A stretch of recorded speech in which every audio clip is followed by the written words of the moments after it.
A judge has sentenced a teen who opened fire in a Georgia school, killing 4 people, to life without parole. Here's what the judge said in just the past hour or so. But planning, fantasizing about, visualizing, and executing a school shooting don't put you in a problematic place. It puts you in an unredeemable moral wasteland. Unredeemable moral wasteland. That's Colt Gray right there in court earlier as the sentence came down. Gray was 14 at the time of the shooting in 2024, but was charged as an adult. He pleaded guilty to 55 charges, including murder in the shooting that killed 2 students and 2 teachers and wounded or injured several others. NBC's Aaron Gilchrist is outside of the court in Georgia. Aaron, give us some color from inside that courtroom. What more did we hear from the judge? These were pretty strong words from him. You're absolutely right, Tom. And there was an audible gasp in the room when the judge announced the sentence in this case. We know that there were people in the room, students who had been injured, family members of those who were killed. The parent of Mason Schermerhorn, one of the 14-year-olds who was killed, was sitting near the family of Christian Angulo, the other 14-year-old who was killed, and they embraced each other after the judge finished his comments today. This Judge Nicholas Prim, was very measured in what he had to say today. At the same time, very biting remarks from him. He said he recognized that Colt Gray had been failed by his family, his extended family, and in some ways by society at large. But he said that does not absolve you of who you chose to become. And he said that this school shooting was done for the infamy of it. I want you to hear a little more of what the judge had to say today. You understood the horror of what you were going to do. You studied the trials of those other shooters. You wrote, "I want to make history. I want people to remember the pain I caused."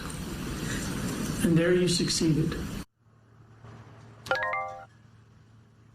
And the judge here told Colt Gray that he understood that this was deliberate, contemplated evil that he executed in that school on September 4th of 2024. And he said that you, a 16-year-old boy, will live and die in prison, as he pronounced that sentence today, Tom. Strong words. I understand the DA also spoke about the case outside the courtroom. Give us a sense of what he said. He talked a little bit about how his team put together this case, and you'll remember that Colt Gray's father, Colin, also was put on trial for second-degree murder, several charges of second-degree murder in March of this year. That's when we saw a lot of that surveillance video from inside the school on the day of the shooting.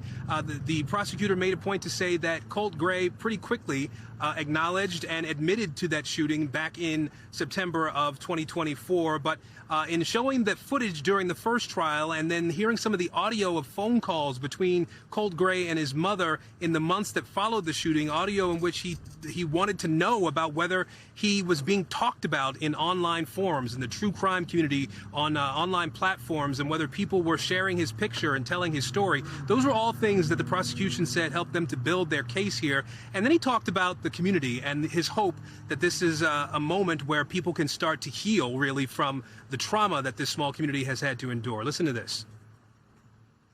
There are no winners here today. This was a losing day all the way around. But like I said, hopefully this is an opportunity for us to work our way back out of that dark place.